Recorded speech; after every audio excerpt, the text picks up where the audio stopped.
হ্যাঁ, এটা সেই মাদ্রাসা শব্দুলহাট কিন্ডারগার্টেন। তো এই মাদ্রাসা ছাত্রদেরকে কীভাবে বিদায় নিতে হয়, আমাদের এই অত্র মাদ্রাসার শিক্ষক 1 2 3 4 5 পাঁচজন শিক্ষক তাদেরকে শিক্ষা দিচ্ছে কীভাবে মুসাফা করে বিদায় নিতে হয়। তাদের সকলের মুখে হাসি আর হাসি।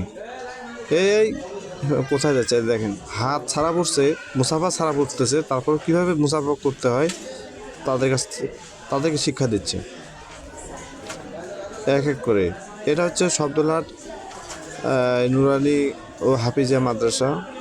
এই মাদ্রাসার ভেতরেই এই সোনামন্দির কিন্ডারগার্টেন রয়েছে। তাদেরকে শুধু বাংলা নয়, বাংলার পাশাপাশি আরবি, ইংরেজি বেশ কয়েকটি পাঠের শিক্ষা দেওয়া হয়। আদব কায়দা থেকে শুরু করে ভদ্রতা, কথা বলা। এখানে এসে জানলাম যে, একটু আগে বক্তব্য শুনলাম, বাসায় যে তারা এই কদিন কী করবে, এই সেল পাইল না।